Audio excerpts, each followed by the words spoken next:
I'm here with Christian, also known as Cosmos. Christian is a content creator, production and lighting expert, and a New York native. His passions include fashion, anime, and basketball. Thanks for coming on the show. Woo! I'm glad to be here. I'm excited. I'm excited for the episode. Me too. I know we've talked about having you on for a little bit, so let's get into it. All right, so we're going to play the one word game where you're just going to try to guess which word the other one is thinking in terms of women's basketball. So we're going to keep it to women's basketball specifically. Yeah. Any word you can think of. All Three, right. 2, 1. Unrivaled. Juju. Ooh, Oh, not me being a little bit delayed there. that's I fine. gotta like get in the podcasting mode. Okay, so Okay. unrivaled and Juju. Dang. I feel like that's okay. Okay, wait. I have something. I have She some. is? I She have. is? Don't don't say nothing. I think we got it. I think we got it. I think we got it. I'm gonna count down. Just say the Okay, word. I'm Just nervous. say the word. Just say the word that you were about to like think of Well, framing. All right. okay. Just do Three. it. Let's just do it. All right. 3, 2, 1. Miami. Sponsor. Ah, she was like See, a that's where I was like so many different directions. she was like a sponsor of like so she put in money for Unrivaled the first year. Yeah, she did. And she technically, I think she is signed for whenever she's like out of college. I think Mhm. she signed up to be a player. So I think. Sponsors and Miami. Sponsors and Miami. I have something. I have nothing. Really? All right, all right. I'm Women's cheating a bit. little, and I know somebody in the comments gonna say I'm cheating a little, but listen, sponsors and Miami, and we've been in Unrivaled. Okay. I You think I've got two. go with the first one. Okay. All right, 3, 2, 1. Sephora. Sephora. Yes. Hey. Okay, that is the big sponsor, yeah. Because I was thinking Sephora, they used to have Wayfair, so Yeah. Sephora. we Sephora. did We it. let's go. Sephora Cook. They did such an amazing job the first year with like all the promotion and just showing how you can make like women's basketball for women as opposed to like Yeah. mimicking the NBA, just like having a copy paste product. Like Unrivaled is really just like an amazing like structure and how they promote it and how the game is played. I really love Unrivaled. Yeah, they're doing a great job, like marketing, social media, but also just like player first approach, taking care of the players. And I think they named their arena Sephora Arena now. So they're like, Oh yeah, the big sponsor. So I love how that kind of all tied together. I think that took like what, 4 tries? 3 or 4? no, I took 3. Yeah, but now I'm super excited to watch some of the games. I feel like yeah, it's been weird in between the WNBA season and Unrivaled, so I'm excited for it to be back. It's nice that we have this in between the W seasons. Yeah, I'm actually interested to see what's gonna happen with the W next season. Like, are they gonna lock out? Is a big question that's looming over the WNBA. Yeah, I think that my personal opinion is I think that they are. Obviously, I don't have like the ins and all of that with the W, but like my instinct is just telling me like there's going to be some kind of lockout. Like it just feels like that's just what's going to happen, unfortunately. I think they should. I think they should go through with the lockout. The WNBA players, like, if they have the opportunity to just be like, we don't like what you're offering. I don't think they should settle. I think they should take the lockout. If they can go overseas, if they can extend Unrivaled, if they can do something just to help other WNBA players and go Hmm. into that lockout to show like the WNBA is nothing without the players, and the players Exactly. have their own identities now. Like in social media, they bring a big following on their own. So the WNBA is not like they're bringing the structure, but all of the fame entertainment aspect, which essentially ends up bringing the money, to me comes from the WNBA players. Yeah, exactly. And it feels like honestly, they don't have a choice. Like the lockout is inevitable just based on like what the option the leagues are giving them is like a lockout is the only option to actually get what they deserve. Yeah, I mean they should be lucky they're not asking for What's the More commissioner name? Yeah, what's the commissioner name? Kathy. Kathy, they lucky she should be lucky they not asking her to step down before they do another season.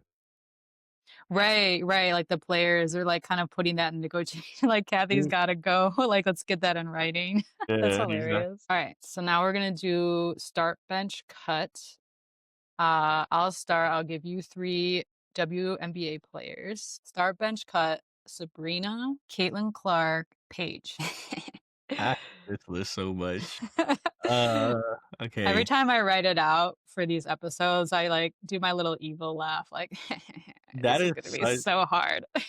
it is such a good list to get me so frustrated because, like, for different reasons, I would start bench cut each of them. You're New York native, so maybe, like, you can use that and say Sabrina, but I don't No, know, because like, Caitlin and Paige are both phenomenal. I'm starting Paige, I think benching. it's hard, yeah, Sabrina and Caitlin is very tricky, 'cause they're also kinda similar.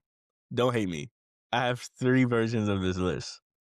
Oh my Don't hate gosh. me. Okay, Oh, okay, so okay. start Sabrina, bench Caitlin, She cut has more Paige. experience, she's older, okay. Yeah, and then Caitlin can come off, shoot threes. If I'm thinking about the growth of the WNBA, Reverse it.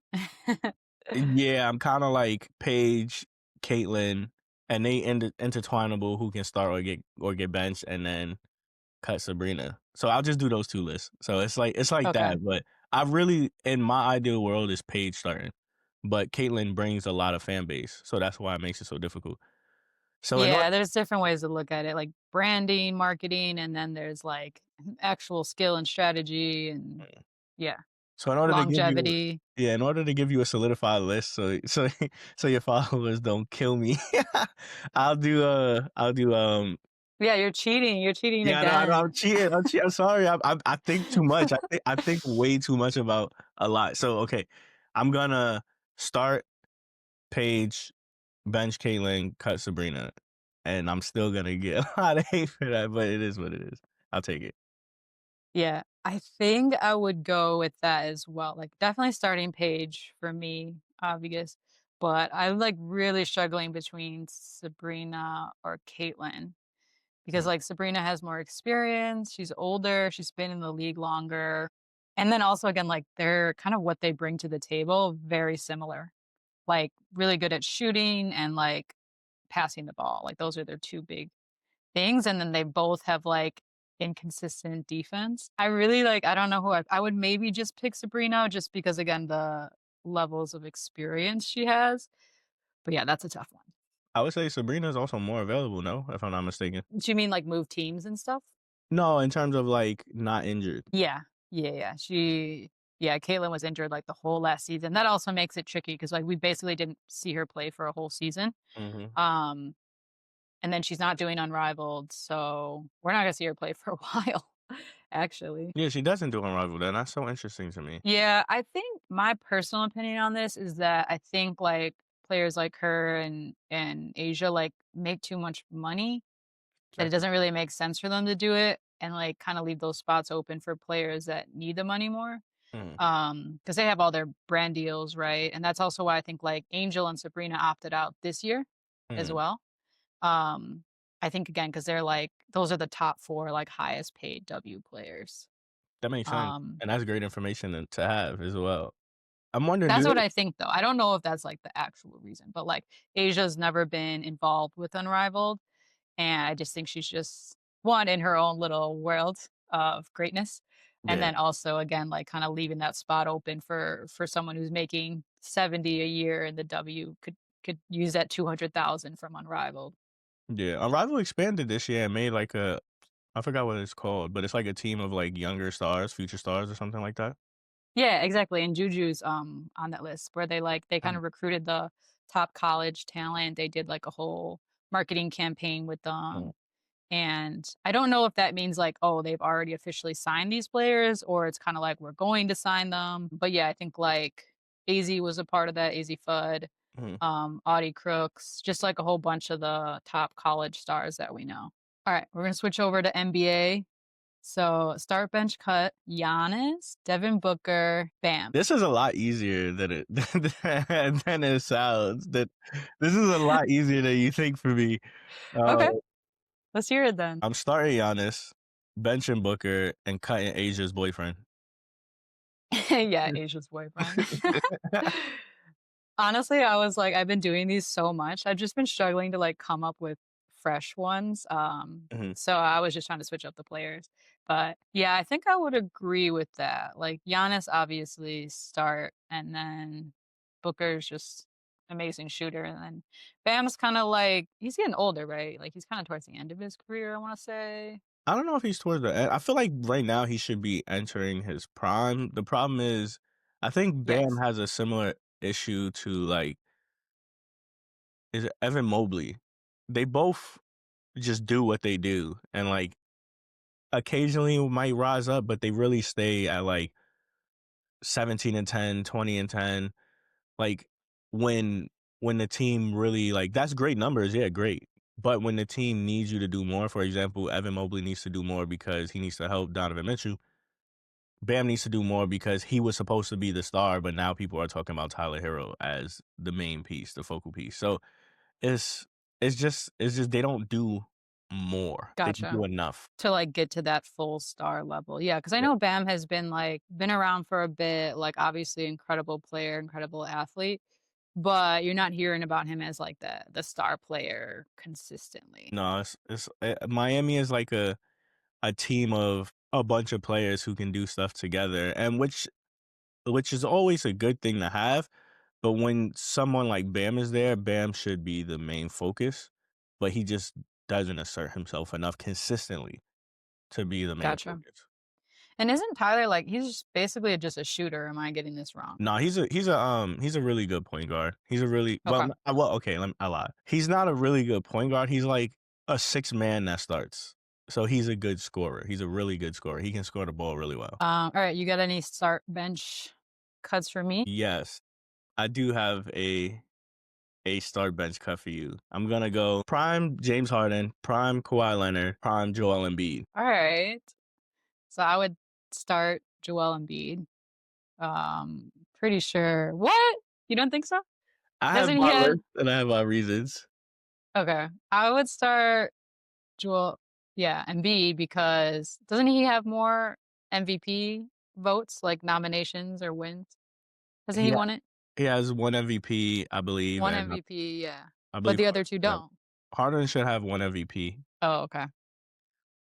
Honestly, Kawhi then I has would a do Finals MVP or 2 Finals MVPs.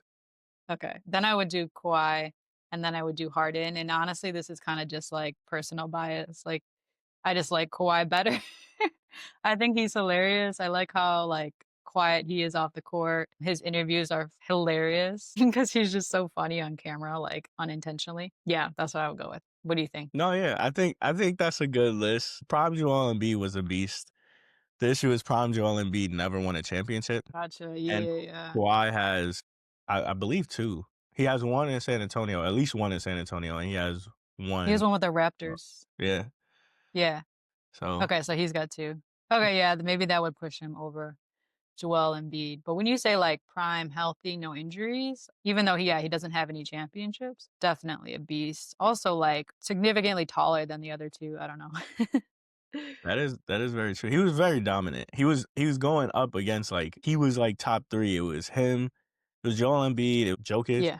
and Giannis. Like, people were like, "Those are Yeah. the giants, the people who are at the top of the league," and then That's where my brain went first, like MVP ladder. yeah. Alright, so now we're gonna do a blind ranking, and this is specifically, like, mid-2000s blind ranking for the NBA. Let me Yeah. get Get ready. comfortable, get ready. This is gonna be tricky, just remember that.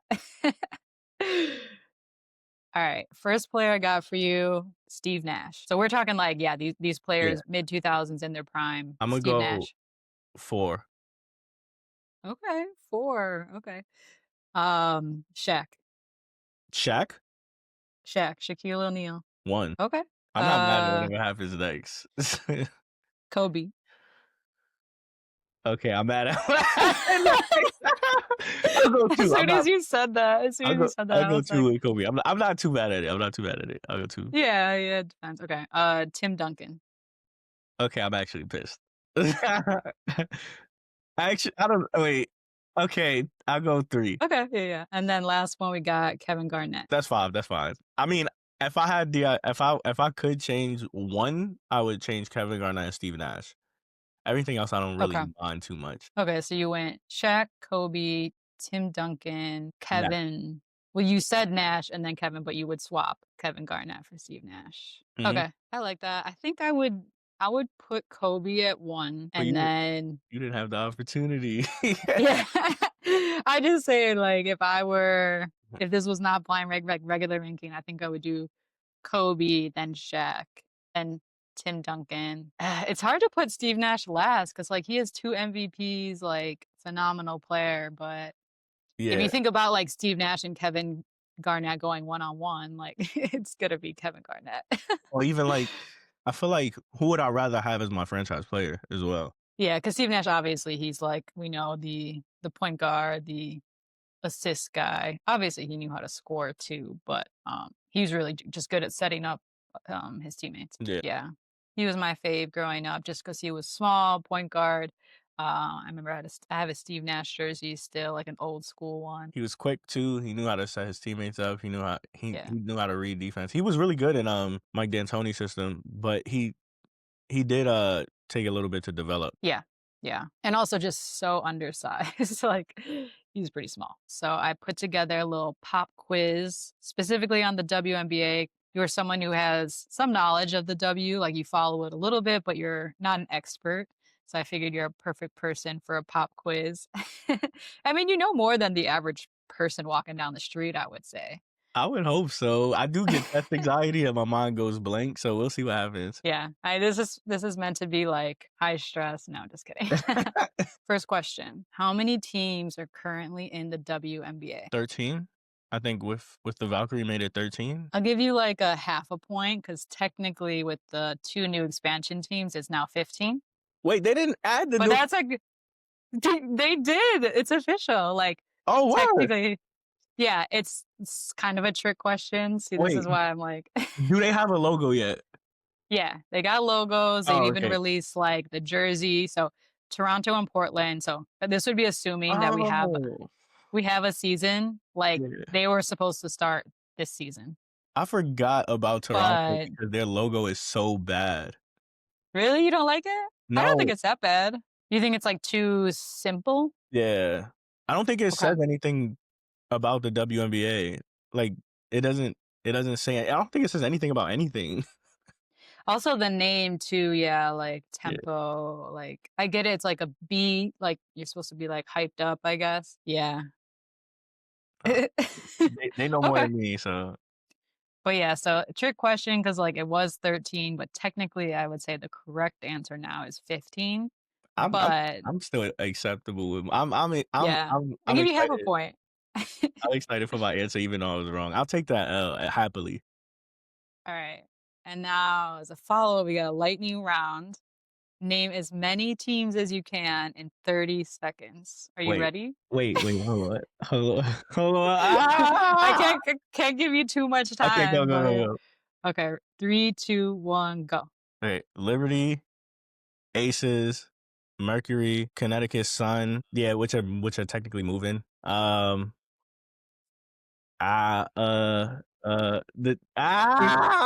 You you got 4 so far, you got wait, 4. comics, they don't even exist anymore.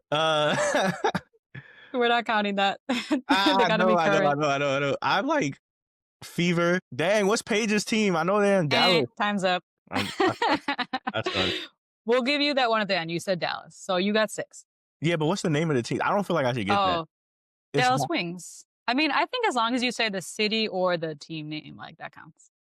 Nah, I would have. Right? Or no? No, no, no. Because Alright. I could have named the cities, I believe, but I Okay. was, yeah, I was, I, The actual names. yeah, I kept saying Mavericks in my head. I'm like, no, that's the NBA team. What is the Get WNBA? out of here. Yeah. So, Yeah. so Okay, so you got 5 out of. 5. I could have literally just said tempo. I don't know why did I just we just spoke about this. I could have just said that. That's a test anxiety. I really No, put you for on the real. spot. Imma have to get you, like, a bubble tea after to just, make up for doing this to you. Please. I love bubble tea. Alright, true or false, the WNBA season is shorter than the NBA season? True. And do you wanna guess or do you think you can guess how many games shorter it is? Like, the difference in games? Yeah, the difference of regular season games played from this most recent WNBA season to the current NBA season. Well, the NBA season is 82 games. The WNBA season See, is about 2 months. you knew right away 82 for NBA though, that's impressive. Yeah, it's because there's so much conversation around It's too decreasing many. games, yeah. I used to know the WNBA amount of games because when I found out, like, I was like, "Why WNBA, like, feel so short?" And I looked it up one day, and I was like, "Oh, it's really not that many games." I don't remember the amount of games. I'm gonna say 54 is the difference. Okay, it's 44. So this Okay. past season, they played 44 games, so 38 games less. Okay. Yeah. So significantly shorter, as you mentioned, like you kind of felt it even if you didn't know the specifics. But yeah, it's that number is increasing too for the W there. I hope They so. increased it from the previous season and they're probably gonna increase it again. I think the WNBA has things that once it gets more games, the storylines get to evolve more. I think you'll see more people doing deeper analytical breakdowns or like not even analytical, just like game by game breakdowns because I'm already seeing creators that I watch show play sets from the WNBA. And I think that's so important because the WNBA runs like it's not like this like I'll say this, the WNBA runs a lot of good plays to get different players open that the NBA has a lot of ISO ball, which can get very boring at times. Yes. So, Yeah, and like lackluster defense and regular season games, like there's that conversation around how it's like they're not really trying, which is why they implemented like the in-season tournament to kind of change that narrative. yeah, exactly. All right, next question. True or false? The WNBA is more physical than the NBA. Wow, this is a apples and oranges questions that this is an apple and orange question that could be very bad. You are very give yourself a round of applause. Give yourself an evil laugh. Like, bruh. Um I think that this is such a Oh my god. I think no, I think the NBA is more physical in terms of like actual like the way they hurt each other is very wild. Like I don't know if you've seen the Lou Dort compilation that came out recently of how he like does illegal things that end up could hurt players, like tripping them, kicking them, kneeing them. Like it's very wild to see. And only because I haven't seen that in the WNBA yet, not saying it doesn't happen. I did see somebody get their hair pulled before. Obviously, people get hit on screens. But in terms of like defensive, like you see effort and passion, the WNBA has that. So that's how I'm gonna answer that. I'm definitely Okay. cheating this question. No, I think that was a good answer.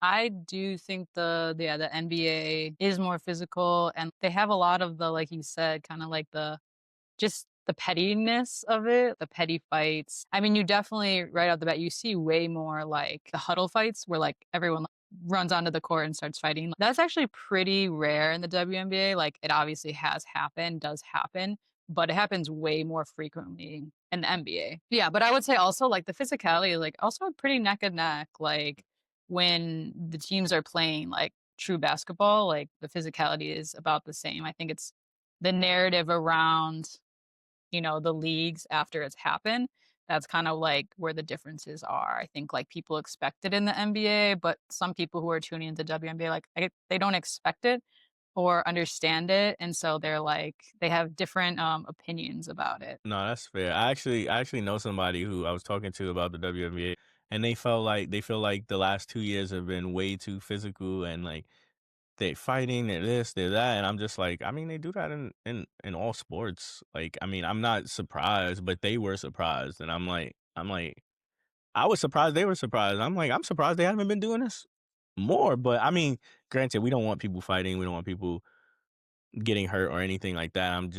I think I'm just not surprised that when people are so passionate about something with their team and in this environment that there will be some level of like physical altercation, whether it's like a pushing, shoving match or something like that. I'm just not surprised. Yeah, like, these players are passionate, this is their job, they're going out there to play, and so, like, there is physicality expected. Now, like, when it gets into the petty stuff like you were talking about, like, there's obviously players, if we're talking about the NBA, like, come to mind when we talk about that, because I feel like even, like, Rondo is, like, one that comes to mind, or, Grayson is his name, Grayson like, Allen. Grace? Yeah. Yeah, like, he's another one, his name is always connected to him doing, like, petty things that intentionally hurt players that have, like, they're not basketball moves, basically. They're just kinda, like, petty, trips or, like, fouls, unnecessary, fouls, stuff like that. And then, like, with the W, there are definitely players that come to mind as well with that, um, but I don't know if it's, like, as prominent, you know? That's fair. Yeah. Do you have a favorite WNBA player? I'm just gonna ask you a question real quick. Do you have a favorite Yeah. WNBA player? I don't think I have, like, a singular one right now, it's hard, but I would say, like, I have a top 3. Yeah, go for it. I'm Um, a top 3 type person.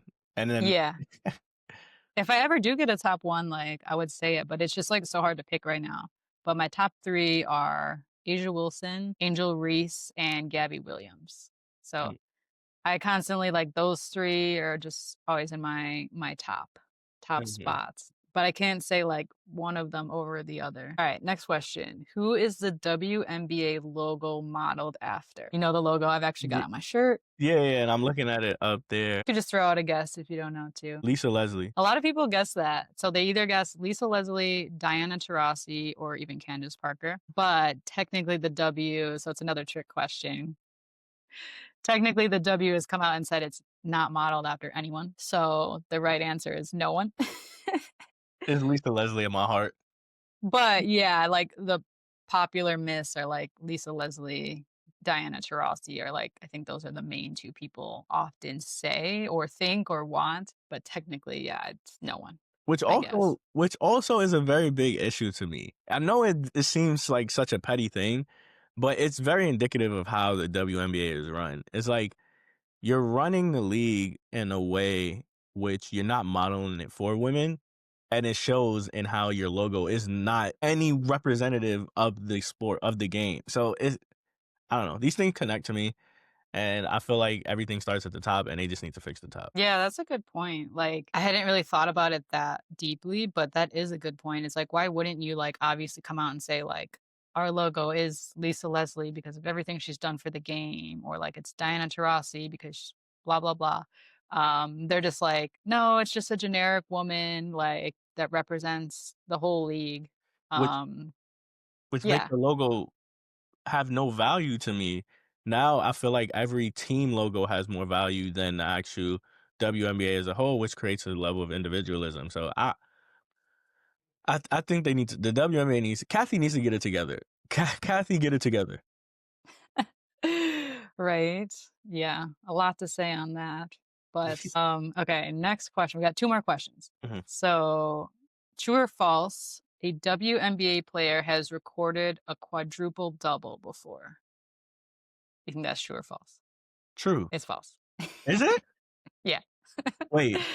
It's false. No, a quadruple double. So, like, which is very difficult. Like, I mean, you know what a triple double is, obviously. So it's Yeah. just, well, yeah. Yeah. No one has done it in the WNBA yet. What's Reggie Miller's sister's name? I don't think she played in WNBA. Yeah, which I keep forgetting, Cheryl Miller. Yeah. Yeah, she obviously is an older player, so, the WNBA wasn't around when she was playing. Obviously, it's super difficult to do because 'cause you'd have to get, like, what, 10 points, 10 rebounds, 10 assists, and then, like, what, 10 steals? Like, Eh, 10 10 points blocks, in the 10 first. blocks Yeah. maybe.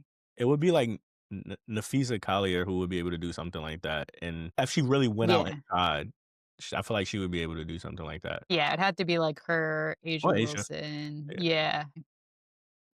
Alright, next question. The WNBA is only popular because of Caitlin Clark. Um, I feel like that's a really interesting phrasing of the question. I think the only would suggest a lack of fan base prior, which I would say no.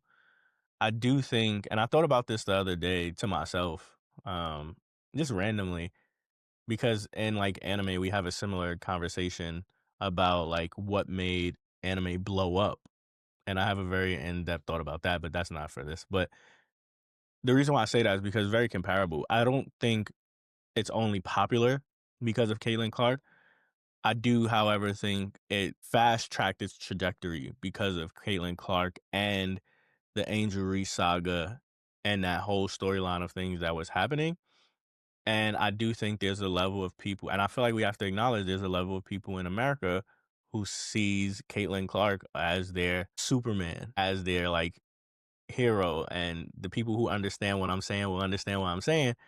But that brought a certain level of America out to be new fans, which created a ripple effect of finances, expansion, and certain luxuries for teams. Do I want to deny that happened? Yes, because I don't want to say Caitlin Clark did that out of my own personal like disdain for the fact that we think one person would be able to do this and everybody's ignorance to that. But it is true that her stardom helped fast track things in the WNBA. Yeah, she's kinda like she was the catalyst, right? Like, Yeah. it was popular before, had fans before. Did she, like you said, fast track it, and definitely helped make it even more popular? Yes, but I think the narrative that, like, she's the only reason it's popular, like, she's the only reason people watch or go to games is, like, ridiculous, but she definitely helped. One of my biggest beliefs in movies is like if the villain isn't good, then the movie doesn't matter. Like it's not gonna be a good movie.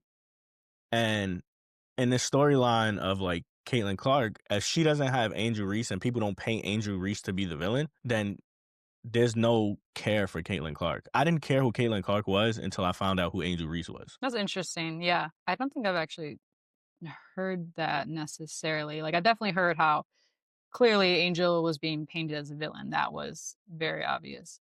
But the fact that, like, without Angel being the quote unquote villain, there is no quote unquote Caitlin Clark. Like, it's those two together, and how that narrative was drawn out is like the reason Caitlin Clark is as big as she is. Yeah. And I guess the same could be said as for Angel. Like they kind of needed each other in that story. There was people who was already a fan of Caitlin Clark, obviously. I'm not gonna take anything away from that. And there was a people who was already a fan of Angel Reese.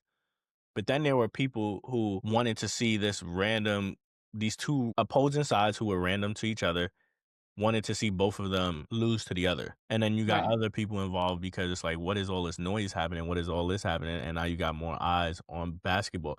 So I think the college game of those two talents are what elevated the WNBA, or not elevated, what fast tracked the WNBA. And I think one of the things that is currently hurting the continuation of the fast track, or like at least slowing down the momentum, not gonna say hurting, which is slowing down the momentum, is Juju being injured. Yeah.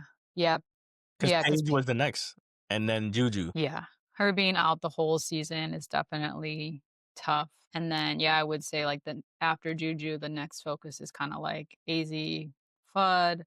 I know like Audie Crooks is making a lot of noise, but yeah, a lot of people like big fans of Juju tune in specifically for her. So her being out is hard for the college game, I would say. I have a hot take now that I'm just thinking about that might not be a hot take, that might not be a good take. It might not be a bad Let's hear it. take. Let's hear it. I think if it's not already happening, so correct me in the comments if this is already happening. I think WNBA players should invest, which they're doing in Unrivaled, obviously, but outside of that, within the college game, I think WNBA players should invest some level of like development for women college athletes to make the college game continuously progress better, because it's seeming like, you know how there's football college towns? It's seeming like women's college basketball is becoming like a big thing like that to Mhm. me, because if we believe that college basketball and the talent that's coming from college basketball and the storylines that's coming from that is accelerating the growth of the WNBA at some point, then the WNBA players should want to make sure they're helping develop that product as well. Even though it's not their responsibility, And while they're in this kind of fight where it's like they're trying to get the things they deserve, who would want to do something like that? But I think it would help ultimately in just making the game fast track even more and just like having higher levels of competition and a bunch of women. Like you have the WNBA, you have college that is great, whatnot.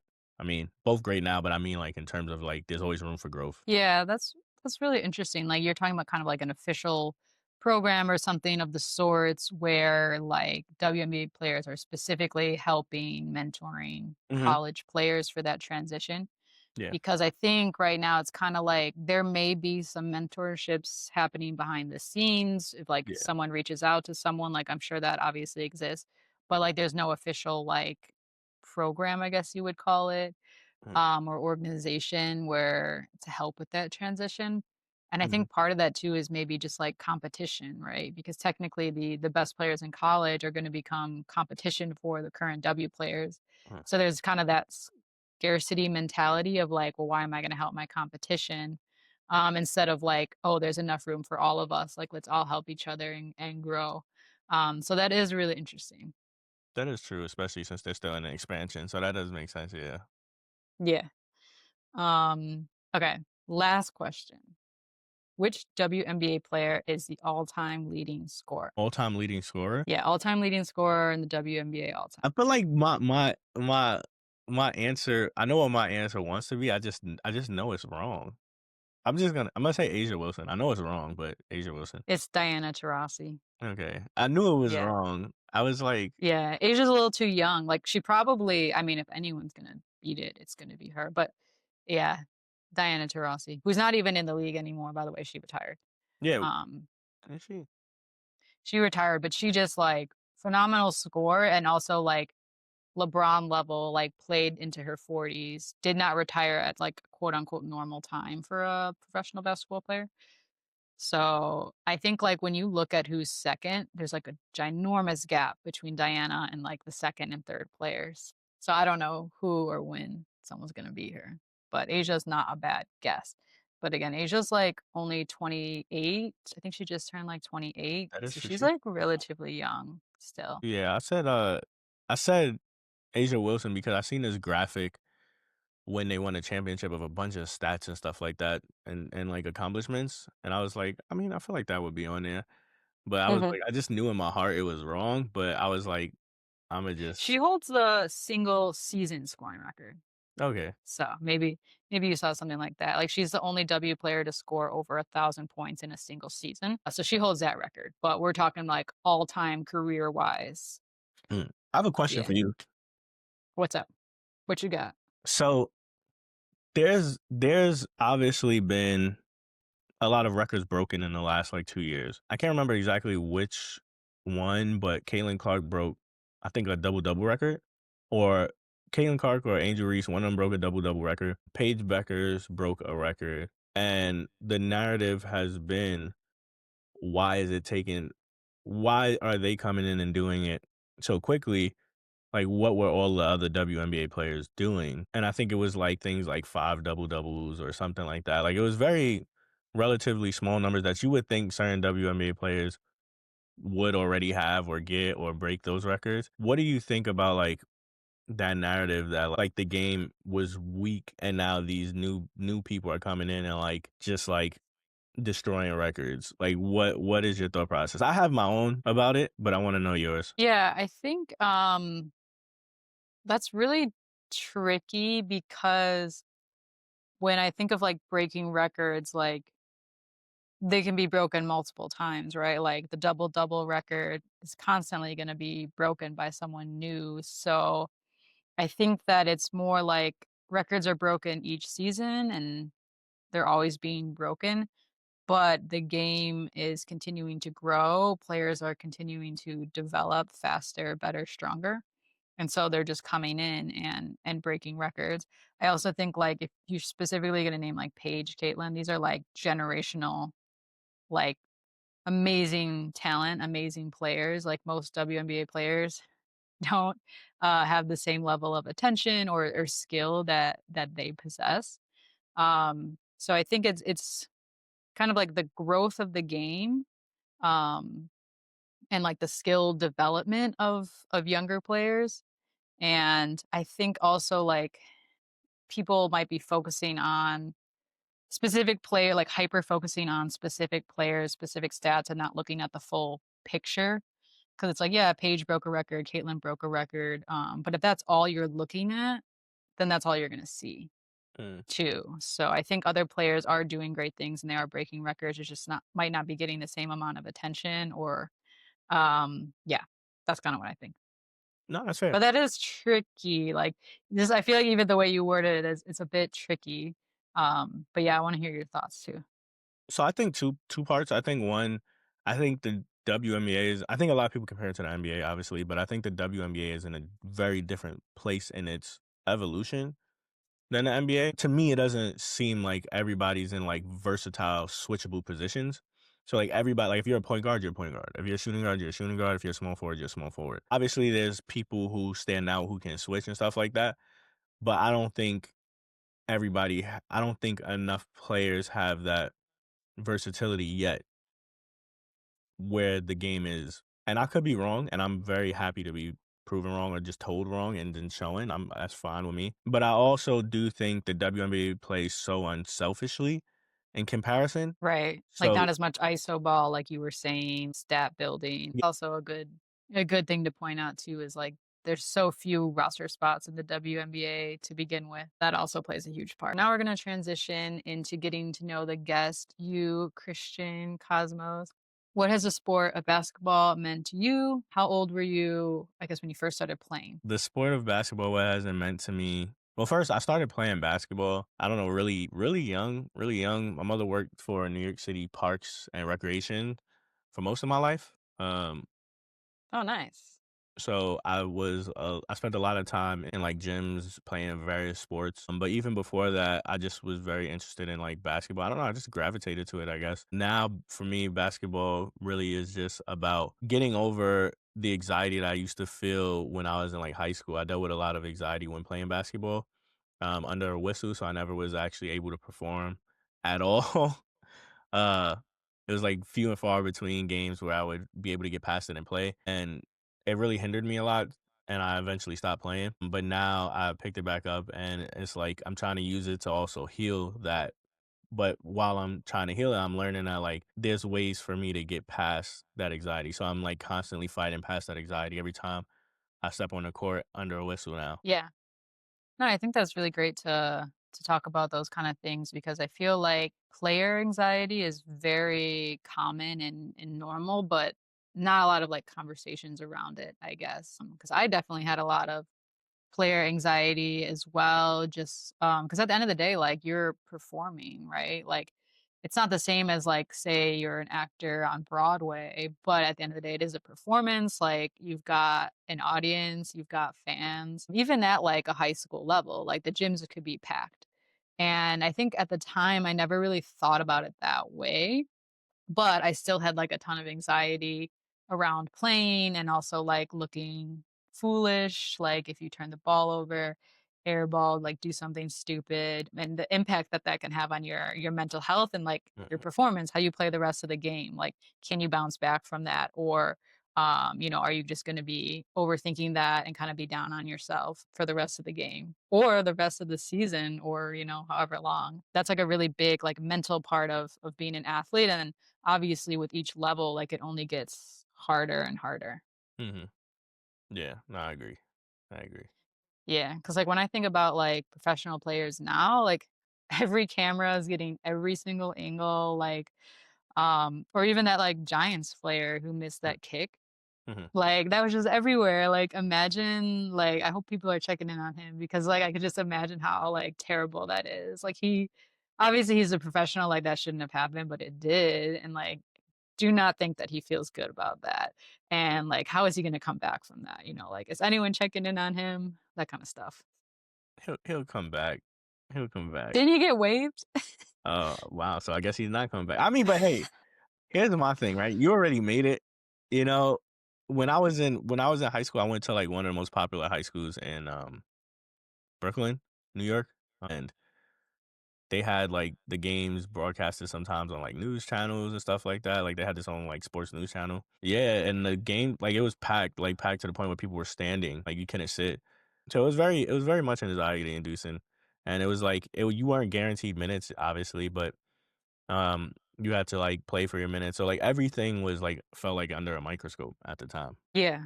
Yeah, and then it's also like you're so young, like your frontal lobe is still developing. You're going through all the things and pressures of being like a teenager or a Yeah, kid too. And it's just a lot. And I feel like just the conversations around it and also just having outlets to talk about that when you are younger. Like that didn't exist for me. That's right, something that I wish I had or something that I wish I knew I could do. But it was just kinda like deal with it on your own and get through it. So, yeah, definitely a lot of tough times for sure.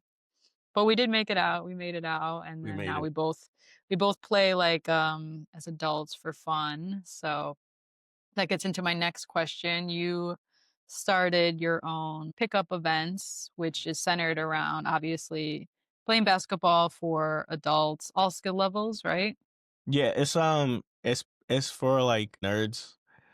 So people who like anime and things like that, like anime, Star Wars, things like that. Just things that typically people would be like nerd stuff, cartoon stuff like that. Just like if you could find them at Comic Con, then they could come here. Like if you're not interested in like nerd stuff, you're not invited. And the reason why is it's mainly just to create a safe space for nerds who want to hoop and be active. Because if you just wanna hoop, you can hoop anywhere, but for people who like this kinda stuff and wanna, like, place to, like, develop or, like, just enjoy that time, you can do that. It's called Nerd Basketball Runs. We're probably gonna do more stuff than just basketball at some point. I'm just trying to be more consistent with getting it active. We've only done 1 so far, which is really good, and what we usually do is, like, when people come, we ask them to rank themselves 1, 2, or 3, and then they rank themselves, and then we'll put a team of people. So like the first team will have each ranking, so it'll have one, two, and threes in it.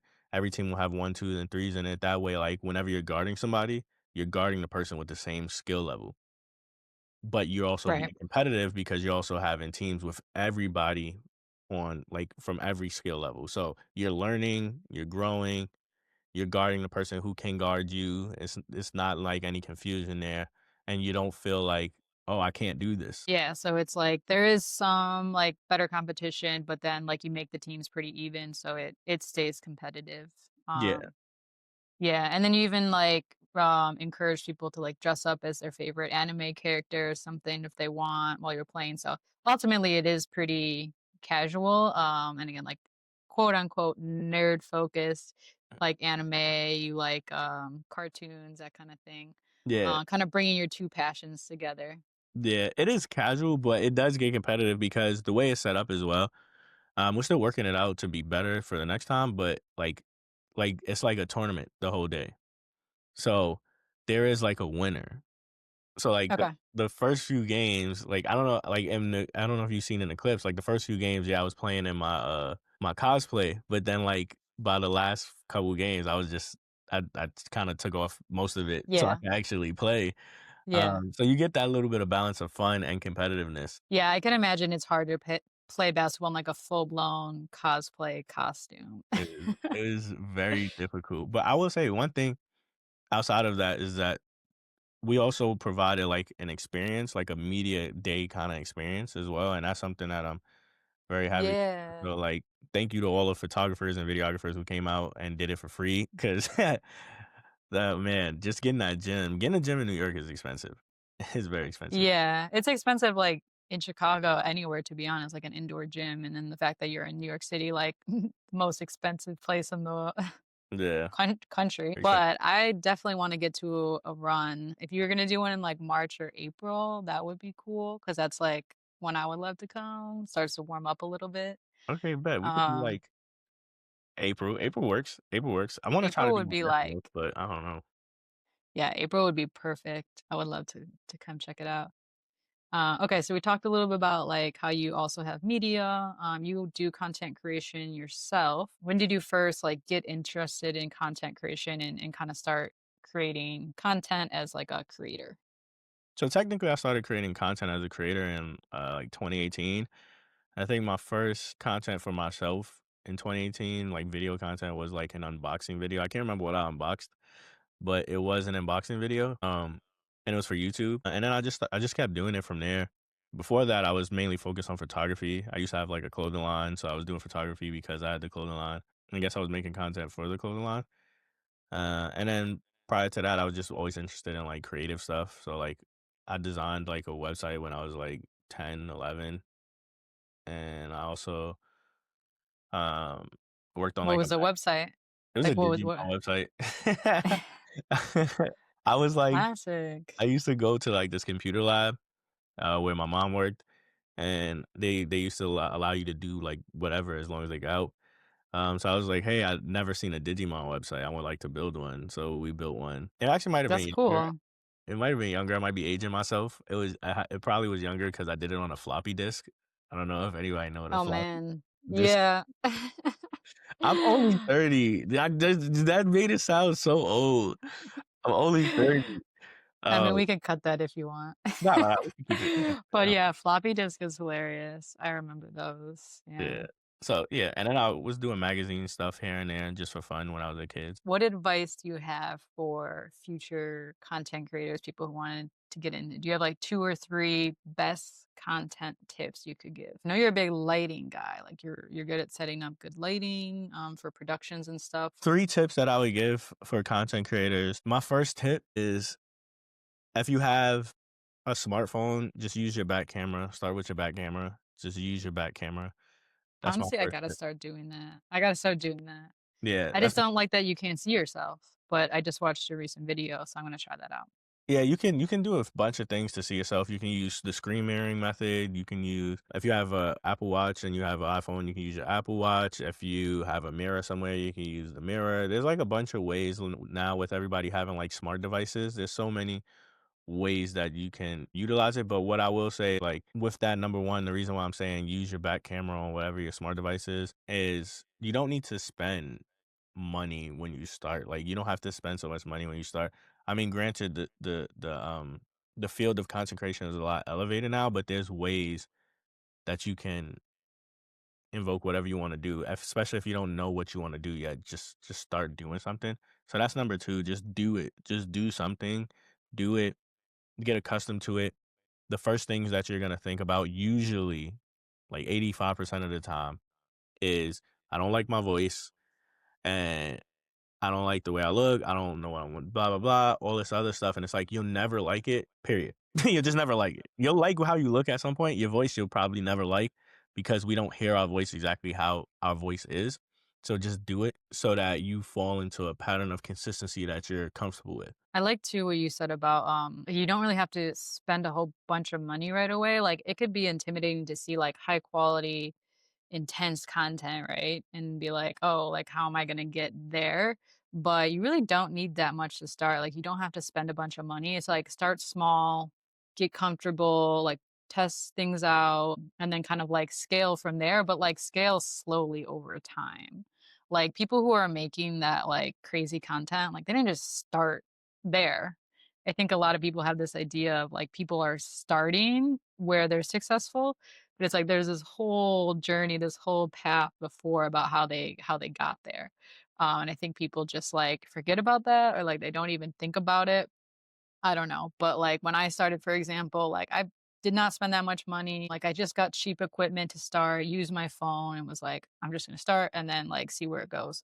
Cause even like just your iPhone is like good. Like that's already Yeah. great quality. You have to get over, like, how you sound, how you look, like, that's probably just not gonna go away, like you said, you just have to get comfortable with being okay with not liking how you look or how you sound all the time, because that's just not going away. Yeah, you gotta remember the end goal. Yeah, you're not gonna like how you look right now, but you'll never get to the thing that you're trying to do if you're so focused on that right now, because you'll never put out anything. Yeah, and, like, don't beat yourself up about it. Easier said than done, like, you're gonna go through ups and downs where you can get over it quickly, and then there's gonna be other times where, like, you're just not. That's definitely something that I've had to learn is just to like move on, like post it and move on. Closer question. This show is called Hoops and Healing.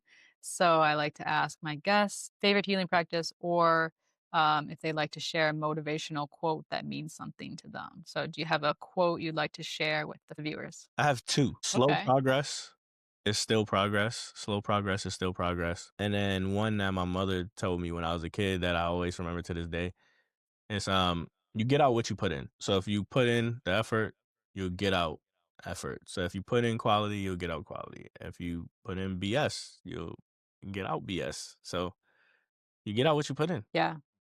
I like that. They're both very simple, but very powerful, and especially the second one, like, I heard that all the time growing up too, like, I feel like we all did, so it's a bit nostalgic, but I like it. Thank you. Thanks so much for coming on the show, I had a great time. I had a great time as well. This was fun.